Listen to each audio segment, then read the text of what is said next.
Have you ever thought God was punishing you? I did in the beginning when I first lost my husband. I couldn't think of any possible explanation about why he was gone. He still had work here to do. He loved me, he loved his family, he loved teaching Sunday school. We all prayed, we all had faith that he was going to recover, but he didn't. So, of course, I think like most of us do, I started internalizing and thinking it had to be me. I must have done something wrong. There was a lesson that the Lord was trying to teach me, but I just wasn't getting it. And I still wasn't getting it. And I just agonized and internalized and tried to figure out what I had done wrong, uh, that the Lord chose to take my husband. I knew he could have been healed. He didn't have to go if the Lord didn't want it, if the Lord didn't allow it. So I thought it was me.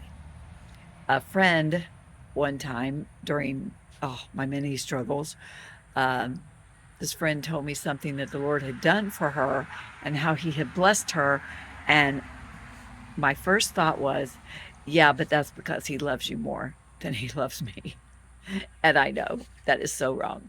But I still have to remind myself, I still struggle with that every day, um, thinking or not understanding how much the Lord does love me and how much he loves all of his children. He doesn't have favorites. He doesn't love one person more than he loves me or more than he loves you, because that person prays better, uh, reads better, understands better. She doesn't challenge as much. She doesn't ask as many questions. She never struggles with doubt or fear or worry or confusion. Of course, none of that is true. Even if she was that way and she was perfect, the Lord would not love her any more than he loves me or than he loves you.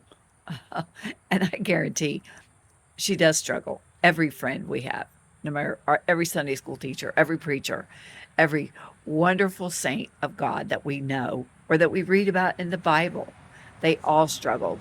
They all had questions.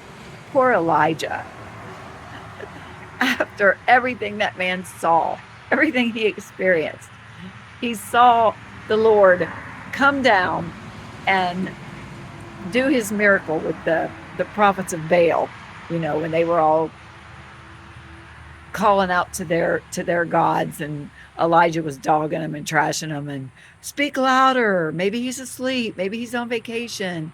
Maybe he can't hear you. Elijah, he just cracked me up. Anyway, after that, after watching all those prophets of Baal be destroyed right in front of him by one stroke of God's pen, it was done. And then Elijah, he runs away and he cries and he hides, because he thought, sorry for the truck, I apologize, but Elijah went and hid because of one woman that was after him, after everything that he saw. So I think if Elijah could doubt, and of course there's so many instances in the Bible just like that. So if Elijah can doubt, and God just called him up in a whirlwind, he didn't even have to die. Nobody had to plan his funeral. He was just gone. So that was pretty awesome. I can't wait to get to heaven and ask Elijah, what was that like? Man, that's the coolest. That's the coolest thing ever. So if that man could doubt and question and wonder and, God, are you there? I'm the only one left in all of Israel. I'm the only one left serving you. And God's like, really, Elijah? Seriously? You're going to whine about that after all this time, after everything you've seen? So God loves us too. We'll never understand it on this earth, on this side of glory. We'll never understand it.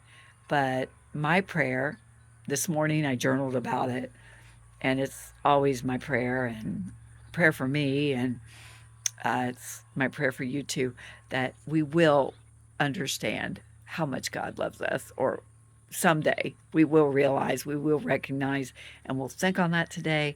We'll focus on it and just love God. And even though we don't love him the way he deserves, and we don't honor him as much as the way that we should. Um, but just honor him and revere him and glorify him as much as we know how, and continue to strive to do better, to do that better. But know that he loves us just the same, just like he loved Elijah and put up with Elijah, and kind of like, Elijah, get over yourself. I'm here. I'm still God. I got everything under control. And that's what we need to realize. Thank you so much for listening, and may the Lord bless you today.